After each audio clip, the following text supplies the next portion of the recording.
The rain hammered down on a lonely Georgia back road, cloaking the night in a shroud of mystery. Renee Dawson, a Navy lieutenant commander, gripped the wheel, her blues playlist humming softly until red and blue lights sliced through her rearview mirror. She wasn't speeding, she wasn't breaking any law, yet there they were, the unmistakable glow of trouble. Behind her, Officer Daniel Briggs stepped out, his badge gleaming like a predator's teeth.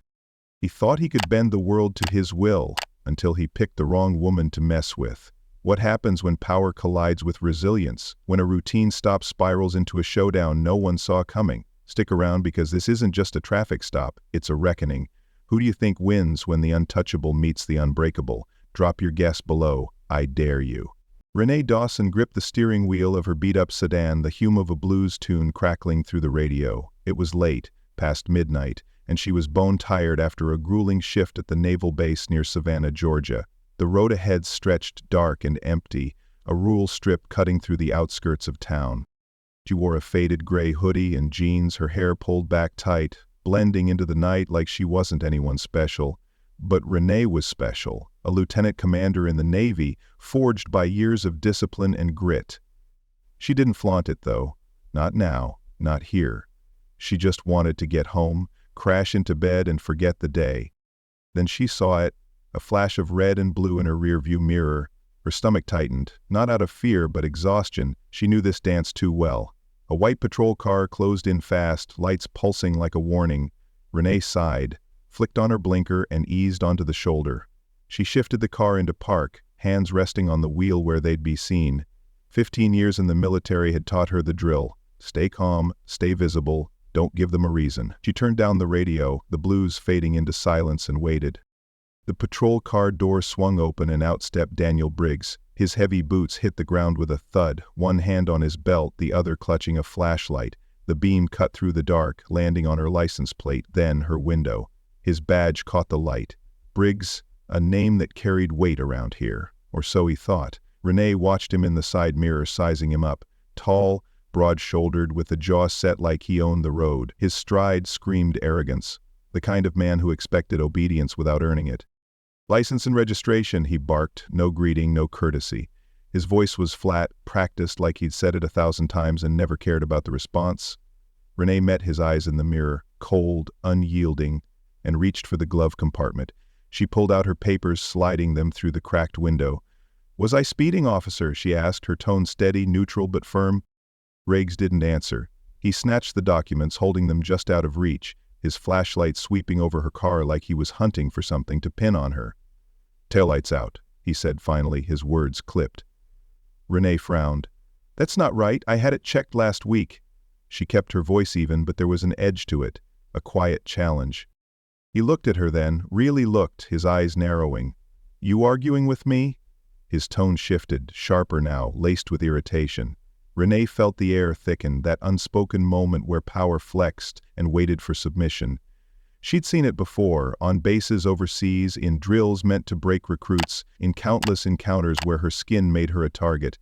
She knew better than to escalate, but she wasn't about to bow either. "I'm stating a fact," she said, holding his gaze. Briggs smirked, a thin, mean twist of his lips. "Step out of the car." Renee's fingers tightened on the wheel for a split second. "Mind telling me why?" she asked, still calm, still controlled. He tilted his head, the smirk growing. "Because I said so." The words hung there, heavy and deliberate. Renee unbuckled her seatbelt, her movements slow, deliberate. She wasn't looking for a fight, not yet, but she'd be damned if she let him steamroll her. She opened the door and stepped out, standing tall despite the ache in her legs from the long day. Briggs took a step back, eyeing her up and down, his flashlight lingering on her face. She could feel him testing her, probing for weakness. "Turn around, hands on the car," he ordered, his voice harder now. Renee didn't move. "For what reason?" she pressed, her tone unwavering. Briggs's smirk vanished, replaced by a scowl. "You resisting?" He stepped closer, close enough that she could smell the stale coffee on his breath. "I'm asking a question," she replied, her eyes locked on his. A beat of silence passed, tense and electric. Briggs' hand twitched toward his radio, then his cuffs. "We got a problem here," he muttered, more to himself than her. Renee didn't flinch. She'd faced worse than him. Combat drills, hostile checkpoints, men with bigger guns and smaller egos, but this was personal. Briggs thought his badge made him untouchable. He was about to learn it didn't. "You don't know who you're dealing with," she said softly, almost a whisper. Briggs laughed, a short, harsh sound. "Lady, I know exactly who I'm dealing with." He reached for her arm, his grip rough, and Renee braced herself. He was wrong, dead wrong, and the night was about to prove it. Here's the 900-word continuation of your story in American English, focusing on the escalating conflict between Renee Dawson and Daniel Briggs. This section builds tension through Briggs's abusive behavior and Renee's steadfast resistance, highlighting her temporary powerlessness while amplifying the injustice. Briggs's flashlight beam lingered on Renee's face, the harsh light making her squint. She stood firm, hands at her sides, her hoodie damp from the drizzle that had started to fall. "License and registration," he repeated, his voice a low growl now, as if she hadn't already handed them over. Renee nodded toward the papers in his hand. "You've got them," she said, her tone still measured, refusing to let him rattle her. He glanced down at the documents, then back at her, his lips curling into a sneer. "Taillights out," he said again, like it was a trump card he could play on repeat. Renee shook her head slightly. "I told you." "That's not true. I had it checked last week." "Mechanic's receipts in the glove box if you want proof." She kept her words clipped, factual, giving him no room to twist them. Briggs didn't budge. He flipped her license between his fingers, holding it just out of reach, taunting her. "You think you're smart, huh? Telling me how to do my job?" His voice dripped with disdain, and he stepped closer, towering over her. Renee didn't flinch, but she felt the pressure mounting. He was stalling, dragging this out to wear her down. She'd seen this tactic before, power games meant to break people who didn't fit his mold. "Step out of the car," he snapped, cutting off her chance to respond. Renee's jaw tightened. "I'm already out," she said, gesturing to the ground beneath her feet. "What's the problem?" Briggs's eyes narrowed, a flash of anger sparking in them.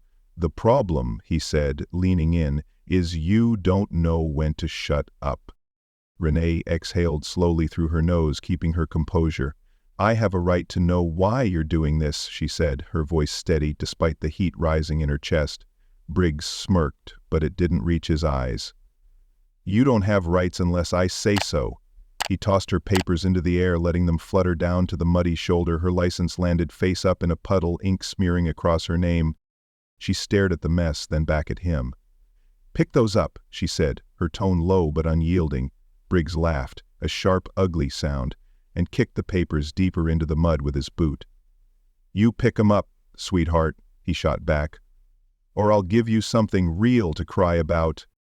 That was the line for Renee. She straightened, meeting his gaze head-on. "You don't get to talk to me like that," she said, each word deliberate. "I've done nothing wrong." Briggs's smirk vanished, replaced by a scowl. He stepped closer, close enough that she could see the sweat beading on his forehead despite the cool night air. "You're done," he hissed. "Turn around, hands on the car, now." "For what?" Renee pressed, not moving an inch. She wasn't naive, she knew how this could end, but she wasn't about to roll over either. Briggs's hand shot to his belt, hovering over his cuffs. "Resisting an officer," he spat. "That's what?" Renee shook her head. "I'm not resisting, I'm asking you to explain yourself." "Wrong answer," he growled, lunging forward. He grabbed her arm, twisting it hard enough to make her wince, and shoved her against the sedan. The metal was cold against her palms as he forced her hands onto the hood. "You think you're tough?" he muttered, yanking her wrists behind her back. The cuffs clicked shut, biting into her skin. Too tight, deliberately so. Renee gritted her teeth, swallowing the pain.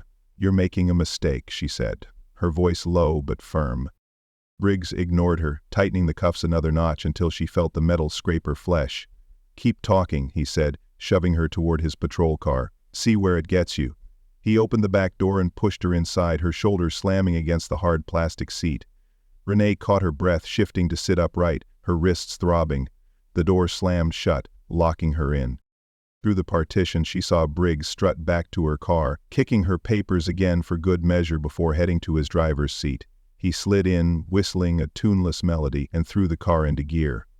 The patrol car lurched forward, tires crunching gravel. Renee sat still, her mind racing but her face blank. She'd been in tighter spots, combat zones, interrogations, but this was different. This was a man drunk on power, convinced he could do whatever he wanted because of that badge. "You know," Briggs said after a minute, glancing at her through the rearview mirror, "most people just do what I say. Makes it easier for everybody." Renee didn't respond, her silence a wall he couldn't breach. He chuckled, shaking his head. "You're a real piece of work, lady. Military, right? Got that cocky vibe. Bet you think you're above all this." "I don't think," she said finally, her voice cutting through his rant. "I know." Briggs's knuckles whitened on the wheel, his smugness faltering for a split second. He recovered fast, smirking again. "Yeah, well, we'll see how smart you feel in a cell." He turned his eyes back to the road, the lights of Savannah flickering in the distance. Rennie leaned back, the cuffs digging deeper with every bump. She was trapped. For now, Briggs thought he'd won, thought he could break her. But he didn't know her, didn't know what she was capable of. This wasn't over, not by a long shot. The patrol car screeched to a stop outside a squat, gray brick police station on the edge of Savannah. Renee's wrists burned where the cuffs cut into her skin, but she kept her face blank as Briggs yanked the door open. "Out!" he barked, grabbing her arm and pulling her onto the pavement. She stumbled but caught herself, refusing to give him the satisfaction of seeing her falter. He marched her inside, past a bored desk sergeant who barely glanced up from his paperwork, and into a holding area that reeked of mildew and sweat. The cell was a cage of chipped concrete and rusted bars, the floor stained with God knows what.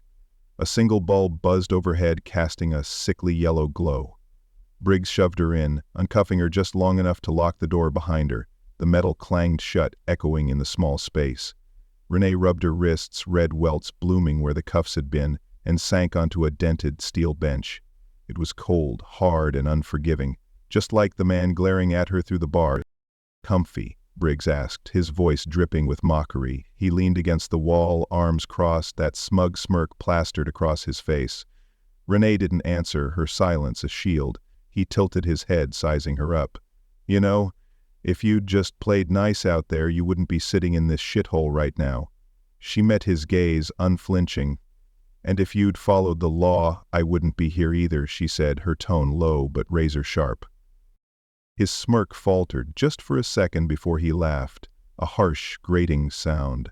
"Law's whatever I say it is, sweetheart," he shot back, tapping the bars with his knuckles. "Get used to it."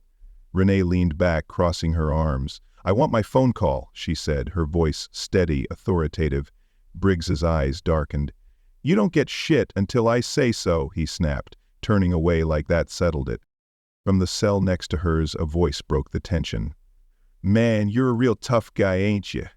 It was young, rough, tinged with defiance. Renee glanced over and saw a man, barely more than a kid, maybe 22, slouched against the bars. His name was Jamal, she'd learn later, locked up for some petty nonsense Briggs had cooked up. He had a faded jacket, a split lip, and eyes that burned with resentment. "Picking on folks who can't fight back, that your thing, Briggs?" he added, loud enough to make sure he was heard. Briggs wheeled around, his face twisting. "Shut your damn mouth, Jamal," he snarled, storming toward the kid's cell. "Or what?" Jamal shot back, standing up now, fists clenched. "You gonna hit me again? Go ahead, show her what you really are." Renee's stomach turned. "Again?" She watched as Briggs's hand twitched toward his baton, then stopped. "You're lucky I don't drag you out and teach you some manners," he growled. Jamal smirked, unafraid. "Yeah, real lucky," he nodded toward Renee. "She's right, though. You're full of it. Been messing with me for months, 'cause I'm black and breathing. What's her excuse?" Briggs's jaw tightened and he stepped closer to Renee's cell instead. "You two think you're so smart," he said, his voice low and venomous. "Let's see how tough you are after a night in here." "I need my call," Renee repeated, standing now, her posture straight as a soldier's. Briggs grabbed a styrofoam cup from a nearby table, half full of stale coffee, and hurled it at the wall beside her cell. It exploded, brown liquid splattering across the bars and onto her hoodie. "Oops," he said, grinning like a kid who'd just won a game. "Guess I slipped." Renee wiped a drip from her sleeve, her expression stone cold. "You're pathetic," she said, each word a bullet. Briggs's grin vanished. "What do you say?" he hissed, slamming his palm against the bars. Before she could repeat it, Jamal shouted, "She said you're a punk-ass coward." He banged his fist on his own bars, the clang ringing out. "Let her make her damn call, man." That did it, Briggs roared, spinning toward Jamal's cell. He reached through the bars, grabbing Jamal's jacket and yanking him forward. Jamal's face smashed against the metal, and Briggs swung a fist, connecting with his jaw. "You want to talk?" Briggs bellowed, hitting him again. "Talk now." Jamal grunted, blood trickling from his lip, but he didn't back down. "Screw you," he spat, shoving back against the bars. Renee surged forward, gripping her own bars. "Stop it," she yelled, her voice cutting through the chaos. "You're on camera, Briggs, look up." She pointed to a dusty security cam in the corner, its red light blinking faintly. Briggs froze, his fist mid-air, then dropped Jamal, who slumped back with a groan. He glared at Renee, chest heaving. "You think that changes anything?" he snarled, but there was a flicker of doubt in his eyes. "It changes everything," she said, her voice ice-cold. Briggs stormed off, muttering curses, leaving them in the dim, buzzing silence. Jamal wiped blood from his chin, glancing at her. "Thanks," he mumbled. Renee nodded. "Hang in there," she said. "The night wasn't over." And neither was this fight. Morning light filtered through the grimy blinds of the Savannah police station as Renee sat in the holding cell, her hoodie still stained with coffee. The night had been long, her wrists raw from the cuffs, but her resolve hadn't wavered. Around 6 a.m., the steel door clanged open and a uniformed officer, not Briggs, motioned her out. "You're free to go," he muttered, avoiding her eyes. Renee stood, stretching her stiff shoulders, and walked out without a word. She didn't need to ask why. Her lawyer, Carla Whitman, was already waiting in the lobby, a stack of papers in hand and a steely look on her face. Carla was a force, sharp, no nonsense, with a reputation for dismantling bad cops. "They messed up," she said, handing Renee a bottled water. "Body cam footage got leaked online." Briggs's toast. Renee nodded, taking a sip. "Good," she said simply.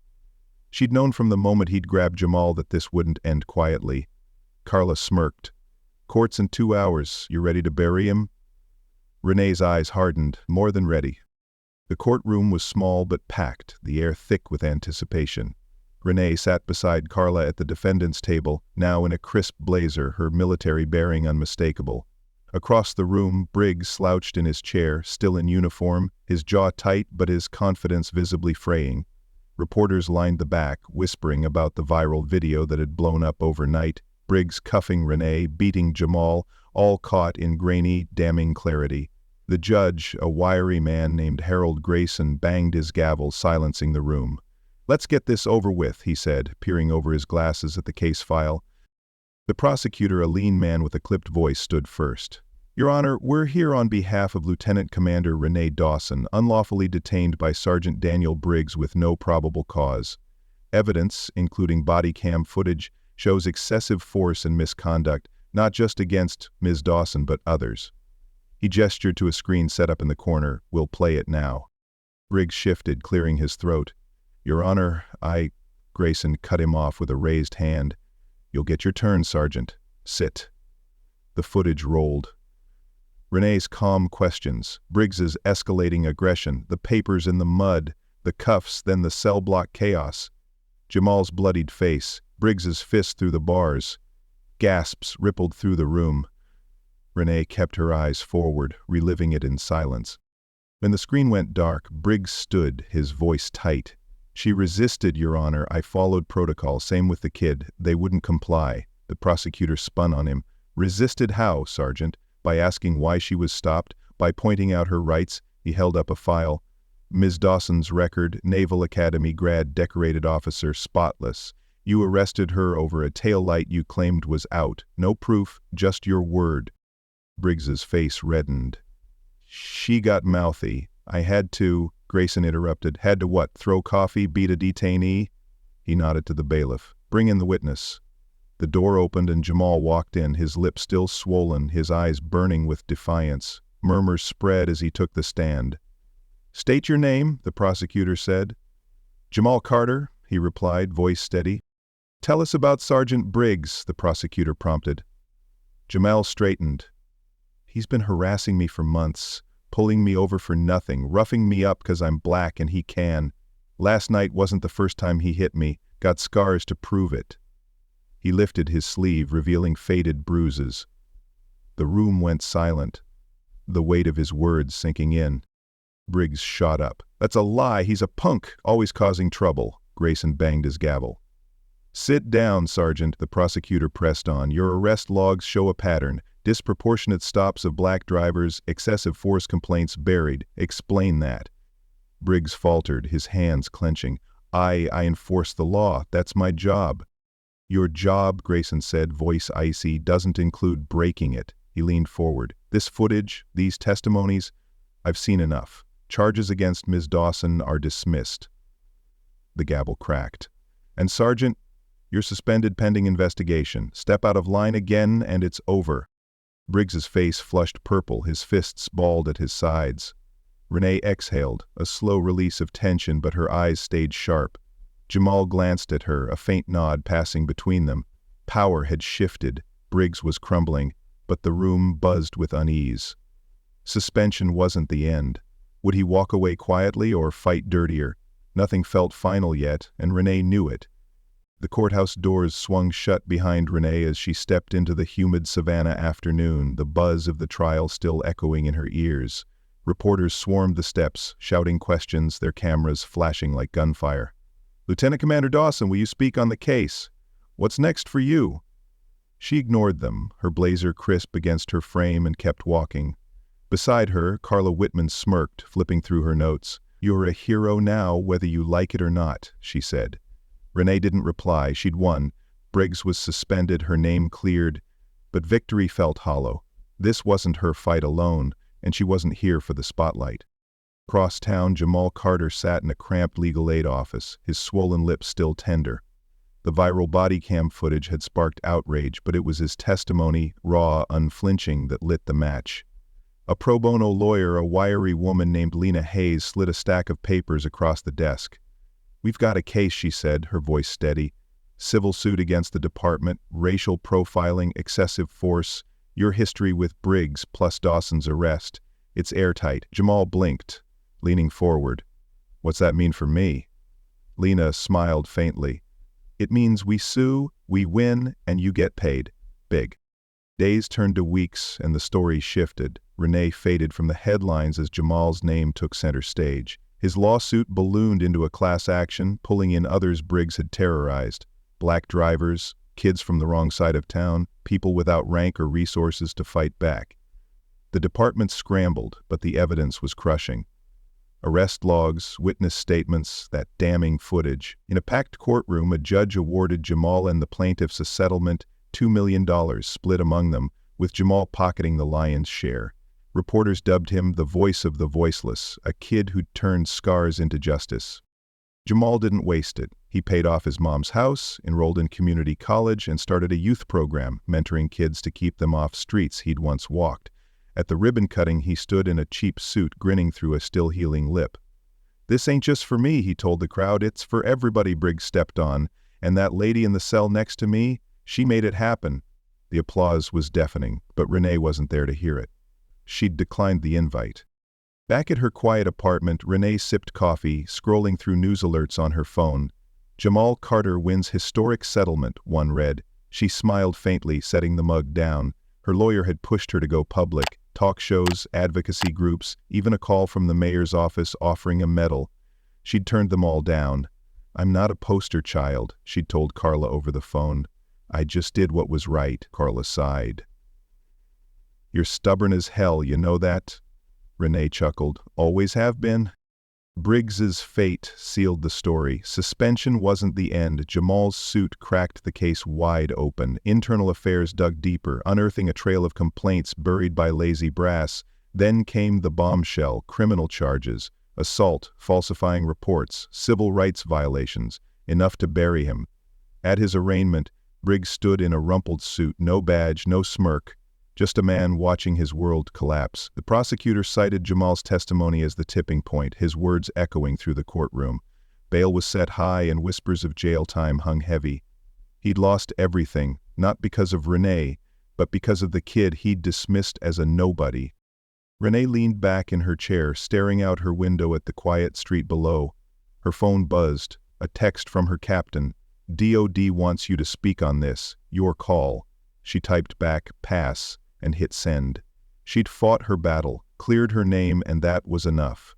The system wasn't fixed. Men like Briggs still lurked. But Jamal had turned her win into something bigger. He'd taken the baton and run with it, and she was fine letting him shine. Outside, a kid rode by on a bike, laughing, free.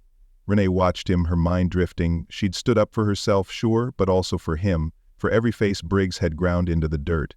Jamal had turned that stand into a movement, a paycheck, a life. She didn't need the credit. The blues hummed from her radio again, soft and steady, and Renee closed her eyes. The fight wasn't over, not for the world, but for her. This chapter was, and that was plenty.